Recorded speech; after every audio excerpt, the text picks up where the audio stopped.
या आवाज आ रही है? Yes sir. Yes sir. अब देखो यहाँ पे जो अपनों का अब जो डेल एंगल है वो डेल एंगल कितना है? या तो प्लस माइनस 2 पाई है, या 0 है, या पाई है, एन पाई है।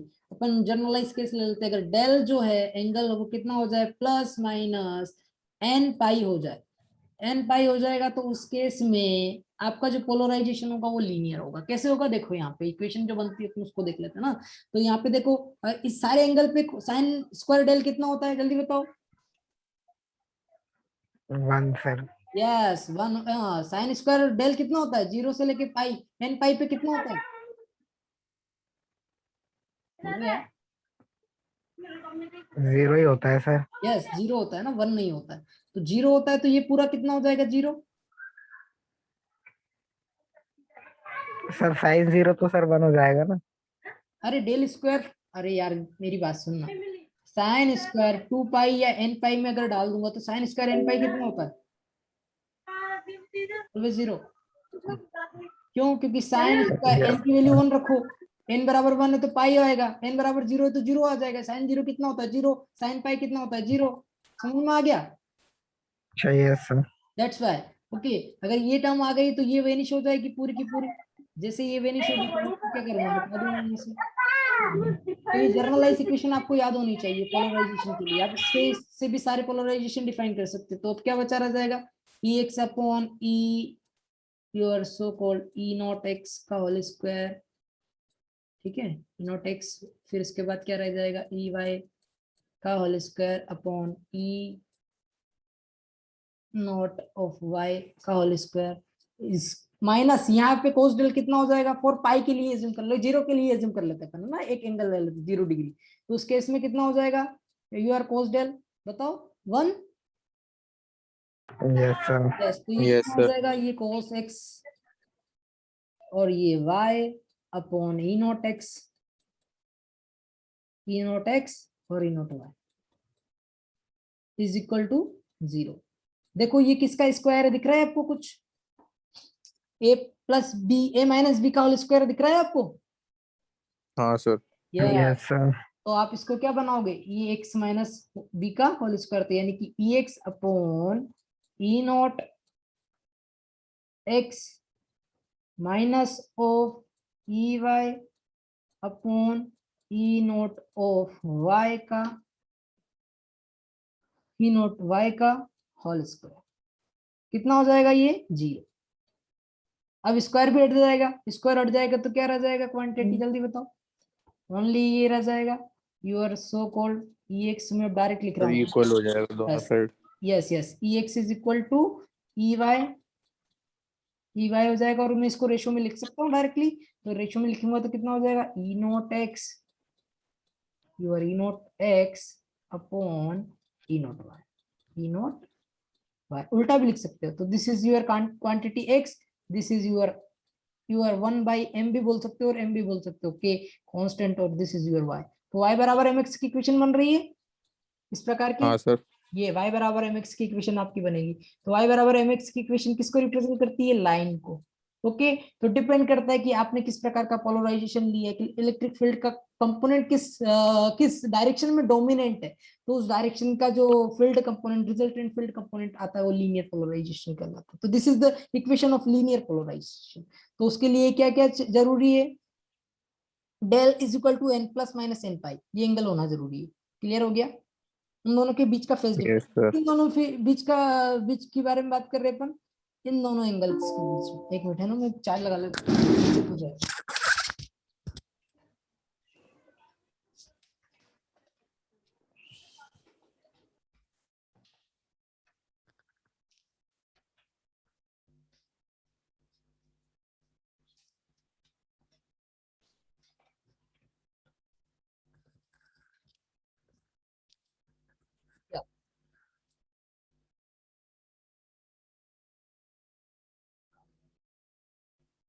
दिस, तो जो डेल एंगल है किनके बीच का एंगल था, कोस omega T minus beta zip इस कंपोनेंट और इन दोनों कंपोनेंट के बीच का एंगल। समझ में आ गया ना आपको? हाँ सर। तो जो पोलराइजेशन डिफाइन होता है ना, this is the general equation. मैंने बता दिया जनरल इक्वेशन को, अभी मैं कल बता दूंगा इसको किस प्रकार से ड्राइव करते हैं ना। और जो इक्वेशन है उस इक्वेशन को आपको याद रखना है और डेल एंगल को याद रखना है कि डेल एंगल अगर प्लस माइनस पाई बाई 2 होता है तो उस केस में वो जो पोलराइजेशन आता है या तो सर्कुलर हो सकता है या एलिप्टिकल हो सकता है, ठीक है, दोनों में से एक होता है। और अगर डेल एंगल जो है वो अगर एन पाई के समथिंग आता है तो वो एंगल कौन सा कहलाता है, वो लीनियर पोलराइज्ड होता है। समझ में आ गया आपको? ठीक है, हाँ सर। तो इस प्रकार की टिप्स बनने लगेगी, या तो इस प्रकार का रहेगा this is your linear polarisation, okay, या फिर या फिर इस प्रकार से रहेगा यहाँ पे या तो ये एक्स डायरेक्टेड या वाई डायरेक्टेड, इस प्रकार के पोलराइजेशन आ जाएंगे लीनियर। अब मैं इसको आपको बता भी देता हूँ कि कैसा रहता है। अब ये जो डायरेक्शन दिखा रहा है ना, यहाँ दिख रहा है आपको सबको, पेज दिख रहा है ना आपको? ये देखो दो कंपोनेंट इन्होंने भी लिए हैं, ई एक्स और ई वाई। यहाँ पे इन्होंने फाइव एक्स और फाइव वाई लिया है, एक्चुअली एक ही बात है। फाइव एक्स और फाइव वाई को आप ऐसे लिख सकते हो, फाइव एक्स और फाइव वाई को कैसे लिख सकते हो, इसको क्लियर कर देते हैं। फाइव एक्स माइनस और five y is equal to del, ठीक है। तो एक्चुअली आपको ऐसा लेना है, del is equal to your five y minus five x, ठीक है। माइनस को मैंने अंदर लगा दिया तो ये डेल के बराबर होता है, ठीक है। तो आपका इस प्रकार से ये फील्ड का निरूपण, थोड़ा सा न्यूज में प्रॉब्लम ही है यार, सॉरी। ओके, तो आप सब इस प्रकार से रिप्रेजेंट कर सकते हो। क्लियर है सबको? हाँ सर। अब देखो इन्होंने तीनों पोलराइजेशन को इक्वेशन के थ्रू डिफाइन किया जो मैंने लास्ट टाइम ड्राइव किए। तो इक्वेशन के डेल एंगल के ऊपर ही सारी पोलराइजेशन डिफाइन होते हैं, ठीक है। तो यहाँ पे पहला लीनियर पोलराइज्ड है, दूसरा कौन सा है, सर्कुलर पोलराइजेशन है, और तीसरा इलिप्टिकल पोलराइजेशन। तो आपकी टोटल इक्वेशन को ऐसे दिया जाता है। अब यहाँ पे डायरेक्शन है ये ओमेगा टी, आप कौन सा एंगल लिया है, एंटी क्लॉकवाइज लिया है या क्लॉकवाइज लिया है? एंटी। यस, तो एंटी क्लॉकवाइज एंगल कौन सा रहेगा हमेशा, ये डेल एंगल कैसा रहेगा, हमेशा पॉजिटिव, हमेशा ध्यान रखना। अगर पॉजिटिव आ रहा है, ये अगर पॉजिटिव आ रहा है, ठीक है, this is all greater than zero आ रहा है, इसका मतलब जो आपका जो पोलर ओमेगा टी किस प्रकार से रोटेशन कर रहा है, इस प्रकार से। तो अब यहाँ पे बताओ ये जो रोटेशन है वो कौन सा है, कौन से वाले में सर? दिस जो रोटेशन आ रहा है वो रोटेशन लेफ्ट हैंड, पॉजिटिव है सर। अब पॉजिटिव डायरेक्शन में तो लेफ्ट हैंड हटाएगा, दिख गया आपको कि लेफ्ट डायरेक्शन में जा रहा है ना, लेफ्ट डायरेक्शन में। हाँ सर। यस, तो अपन इसको लेफ्ट डायरेक्शन सर्कुलर पोलराइजेशन भी बोलते हैं, और यहाँ पे भी ये लेफ्ट डायरेक्शन सर्कुलर पोलराइज्ड है, ओके। अब मैं इसको थोड़ा सा और अच्छी तरीके से एलैबोरेट कर दूंगा। अगर अभी किसी का लेक्चर है क्या सेकंड में? हाँ सर। कोई लेक्चर फ्री है आपका? एक्चुअली मुझे कोर्स भी कंप्लीट करवाना है, तो in some lecture. Sir Monday to Friday में तो नहीं होता है एक भी फ्री। चलो अभी देख लेते हैं क्या होता है, मैं पहले ये कवर कर लेता हूँ, फिर अपन देख लेते हैं ना, बात कर लेते हैं इसके बारे में। तो यहाँ पे भी इन्होंने वही कंडीशन दी है, your del angle is equal to n pi, अगर एन पाई होगा तो लीनियर पोलराइजेशन होगा, और अगर n two n plus one pi by two है, इसके बीच में कौन सा भी एंगल आ रहा है तो और मल्टीप्लीकेशन होना चाहिए, तो वो कंपोनेंट या तो सर्कुलर पोलराइजेशन होगा या फिर इलिप्टिकल पोलराइजेशन होगा। डिपेंड करेगा कि आपका ई नोट कंपोनेंट किसके बराबर है, ये दोनों बराबर हो गए तो सर्कुलर होगा, अगर ये दोनों बराबर नहीं है तो इलिप्टिकल होगा, ठीक है। तो बस वही सारी चीजें। अब बताओ ये फील्ड कंपोनेंट दिख रहा है आपको, बताओ कौन सा पोलराइजेशन, इसको देखते हुए बताओ, ई एक्स और ई वाई दिया हुआ है, बताओ कौन सा पोलराइजेशन। सर ये प्लस पाई बाय टू। हाँ, plus five by two, del की वैल्यू एंटी कितनी है? क्लॉकवाइज। यस, एंटी क्लॉकवाइज चल रही है, तो बताओ कौन सा पोलराइजेशन है ये? ये clockwise, oh sorry, circular. Circular polarisation. Clear हो गया आपको? हाँ सर। अगर यहाँ पे ई नोट की जगह में दे देता चार और यहाँ पे तीन दे देता तो बताओ कौन सा होता? इलेप्टिकल हो जाता। प्रैक्टिकल हो जाता। That's a simple, as simple as. Okay, तो फर्दर यू कैन, बाकी सारी चीजें वही है। और आप वही इक्वेशंस भी आप डायरेक्टली ड्राइव भी कर सकते हो, कोई इशू नहीं है, तो एक ही बात पड़ती है। यहाँ से भी आप डायरेक्टली ड्राइव कर सकते हो, उन्होंने डायरेक्टली ड्राइव किया। मैं आपको वो बता दूंगा तो वो ज्यादा इजी पड़ेगा आपकी। अब यहाँ पे एक इक्वेशन दी हुई है, सबको दिख रहा है, determine the polarisation of plane wave, okay. इससे पहले कि अपन ये थोड़ी चीजें डिस्कस करें, क्वेश्चन में एक चीज और बता देता हूँ। Let me show you something.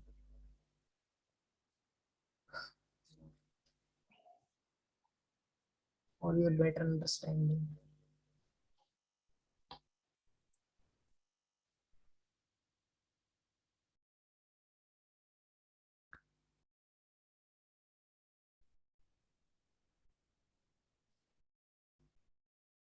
एक मिनट है ना, मैं तो ऐसे निकालना पड़ेगा।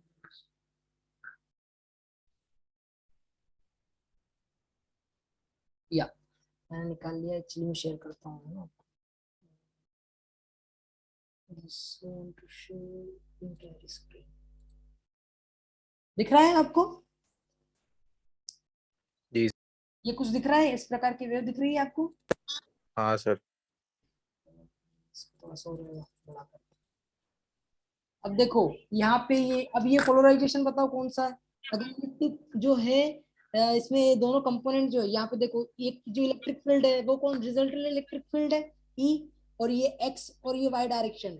ठीक है, तो अपनों ने दोनों कंपोनेंट में डिवाइड करके सम एंगल डेल्टा लिया है, और ओमेगा टी से रोटेशन जा रहा है ना, ये ओमेगा टी का मतलब ही रोटेशन होता है। तो इस प्रकार से वेव रोटेट करती हुई आगे बढ़ती है, इस प्रकार से प्रोपोगेट होती है। समझ में आ गया आपको? तो ये इलेक्ट्रिक फील्ड यस सर। प्रकार से मूव करता जाता है। तो ये सारी इंस्टेंटेनियस वैल्यूज है किसकी?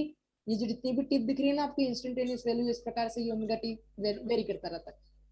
आप टी बराबर 1 सेकंड रखोगे, 2 सेकंड रखोगे, 3 सेकंड रखोगे, ठीक है, और इस प्रकार का एंगल जब आएगा, अब इन दोनों के बीच का एंगल ये सर्कुलर ही है, इसका मतलब इनके बीच का जो एंगल इन दोनों फील्ड कंपोनेंट का वो कितना है, 90 डिग्री है। That's why it is going in circular polarization. Okay, तो यहाँ पे लिखा भी है this representation of right circular polarization wave। अब मैं ये बता दूंगा कि राइट कब होगा, लेफ्ट कब होगा। अब यहाँ पे बताओ, यहाँ पे राइट का यूज क्यों किया है? अभी थोड़ा मुश्किल होगा। ओके, मैं बता दूंगा, है ना। अब मैं एक ही बार में आपको ट्रिक बताऊंगा जिससे आप डायरेक्टली निकाल पाओगे कि लाइट राइट है कि लेफ्ट है कि ओके। तो फर्दर अभी मैं बस 3 डायमेंशनल स्ट्रक्चर दिखाना चाहता था कि आपकी वेव जो है किस प्रकार से प्रोपोगेट करती है। तो इस प्रकार से ओमेगा टी से ये रोटेट करती हुई आगे बढ़ जाती है। ठीक है, तो ये सर्कुलर पोलराइज्ड है। अब इलिप्टिकल भी हो सकता है, इलिप्टिकल पे ये दोनों फील्ड कंपोनेंट इक्वल नहीं होंगे, तो यानी कि मैंने जो बताया ना पोलराइजेशन लास्ट टाइम आपको, इस प्रकार से वो मूव करेगी। कहाँ गया ये? भी इस प्रकार से इलिप्टिकल उसका जो वेव फ्रंट आएगा वो इस प्रकार से आएगा। अभी वेव फ्रंट कैसा आ रहा है? सर्कुलर आ रहा है, इस प्रकार का आ रहा है ना। यहाँ पे अपने चेक भी किया, तो यहाँ पे सर्कुलर पोलराइजेशन, इलेक्ट्रिकल पोलराइजेशन, तो इस प्रकार से वेव मूव करती है। ठीक है, क्लियर हो गया आपको? यस। या और क्या रह गया इसमें? बस नाम तो यही था।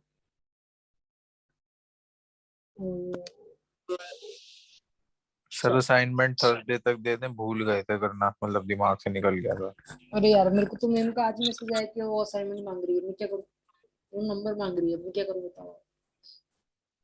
मैंने इसीलिए आपको 21 तारीख क्लास डेट दी थी। आज ऑलरेडी कितनी हो गई? 22 हो गई है शायद, 22 या 23 हो गई। हाँ सर, वो दिमाग से ही निकल गया एकदम से, मैंने मतलब इतना मैसेज भी टाइम कर बीच में दिया हो था एक्चुअली आपको कि प्लीज सबमिट योर असाइनमेंट। अब सैटरडे तो बहुत लेट हो जाएगा यार, मैं मार्क्स चढ़ा ही नहीं पाऊंगा आपके, सबके नहीं चढ़ा पाऊंगा एक्चुअली। मैम ने आज ही शीट सर जनरेट दो कर। तीन दिन में सर कर देंगे सर। एक बार आप मैम से बात कर लीजिए इसके लिए, वो अगर एक्सटेंशन देती है तो अच्छी बात है। ठीक है सर। ये तो मैम से बात कर लीजिएगा एक बार उसके रिगार्डिंग, ताकि नीतू वो, मैम ना सर? हाँ नहीं तो मैम से वो अगर एक्सटेंशन ठीक देती है। तो मेरे को कोई इशू नहीं है, क्योंकि मुझे उन्होंने जो शीट दी है वो आज शायद 2 बजे तक भर के दे रही थी आई थिंक। ओके, अब 2 ऑलरेडी बच चुके हैं, आपने दी भी नहीं है तो मैं किससे भर के दूंगा ना। तो आप उनसे बात कर लेना एक बार, कि उनके सर ने कहा है कि वो आपसे बात कर ले कि हमें एक्सटेंशन चाहिए कुछ दिन का हो। ठीक है, ऐसा बोल देना उनको आप। ओके, बोल सकते हो? हेलो, हेलो, आवाज नहीं आ रही थी? हेलो, हेलो, दिक्कत है। चलो बोल दोगे ना आप इसके बारे में? हाँ सर, बोल देंगे। या चलो, अब देखो प्लान वेव जो प्रोपोगेट कर रही है, यहाँ पे फ्री स्पेस का एक कंपोनेंट दिया हुआ है, सबको दिख रहा है? Yes sir no? क्वेश्चन दिख रहा है आपको? Yes sir. या अब आपको बताना है कि ये जो फील्ड कंपोनेंट है कौन सा पोलराइजेशन है इसका। Yes sir no? बताओगे? तो बताओ, देखो यहाँ पे दोनों के बीच का ये कोस है और ये साइन है। आपको कुछ डिफरेंस पता चला?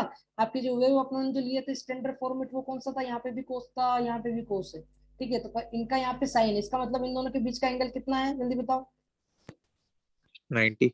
Yes 90 degree. अब बताओ 90 डिग्री में भी वो पॉजिटिव है कि नेगेटिव है, ये आपको बताना।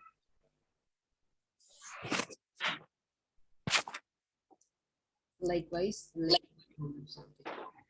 ओके, क्या दिया है उन्होंने, एक्स का जो कंपोनेंट है, ये सारी टर्म उसके साथ ही चलती रहेगी, ये टर्म जो है ना कोई दिक्कत नहीं आएगी। अब यहाँ पे देखो इसका एम्पलीट्यूड अलग है, इसका एम्पलीट्यूड अलग है, दिख रहा है आपको? ई नोट का दोनों कंपोनेंट का अलग अलग एम्पलीट्यूड है, ई नोट एक्स का और ई हाँ नोट सर। का।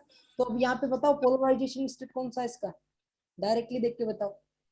इनके बीच का फेज एंगल भी 90 डिग्री है, पोलराइजेशन भी अलग आ रहा है, मतलब दोनों का एम्पलीट्यूड भी अलग है। बताओ कौन सा पोलराइजेशन है, इलिप्टिकल है कि कौन सा सर्कुलर है? सर इलिप्टिकल होगा। यस इलिप्टिकल होगा। वाई? क्योंकि यहाँ पे 4 एम्पलीट्यूड है, यहाँ पे 3 एम्पलीट्यूड है, ठीक है। दोनों का एम्पलीट्यूड अगर अलग अलग है तो इलिप्टिकल पोलराइजेशन में आ जाएगा। अब फेज डिफरेंस किसको देखा, दिस इज cos 90 डिग्री, ये यहाँ पे कोस में आना चाहिए और यहाँ पे भी कोस में आना चाहिए, पर यहाँ पे साइन में आ रहा है, तो इन दोनों के बीच का एंगल अपन जानते हैं कि साइन जो आपका कोस रहता है, कोस इज इक्वल टू कितना लिख सकते हैं, cos theta is equal to sine 90 minus theta, ऐसा भी लिख सकते हैं, जी सर। ठीक है। तो आप यहाँ पे एडजस्ट करके आपको देखना है कि कौन सा साइन आएगा, पॉजिटिव आएगा कि नेगेटिव आएगा, प्लस माइनस साइन भी कर सकते हो। अगर यहाँ पे योर साइन एंगल जो है वो 90 प्लस समथिंग थीटा है, तो ये किसके बराबर होगा, जल्दी बताओ।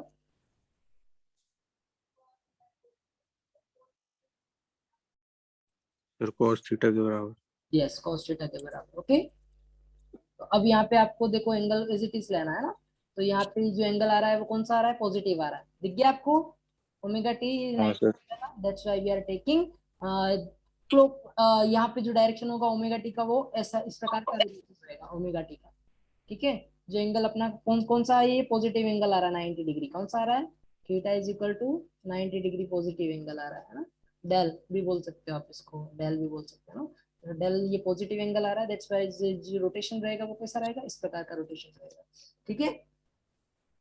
ओके, तो ये कौन सी पोलराइजेशन स्टेट है, सर्कुलर इलिप्टिकल पोलराइजेशन, तो यहाँ पे उन्होंने शो भी किया है, दिस इज द इक्वेशन। यहाँ पे इक्वेशन भी आप शो कर सकते हो, कुछ भी नहीं करना है, मैंने जैसे आप अभी डेरिवेशन दिखाया ना, बस उसी इक्वेशन के टर्म में आपको लेकर आना, और ऐसे भी कर सकते हो।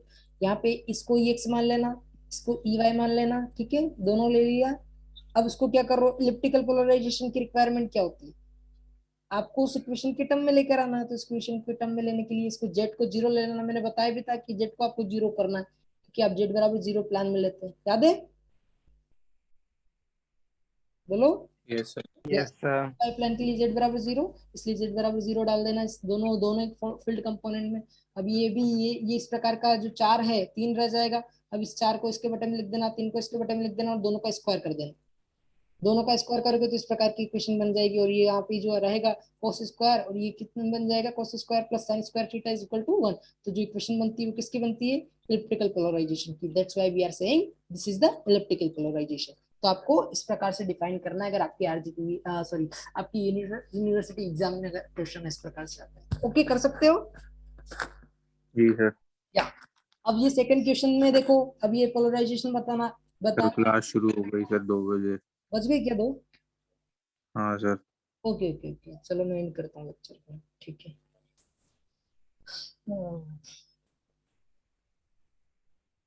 तो कोई लेक्चर खाली है क्या, मुझे बता दो अगर लेक्चर खाली है तो। चलो अभी तो जाओ आप, फिर मैं बाद में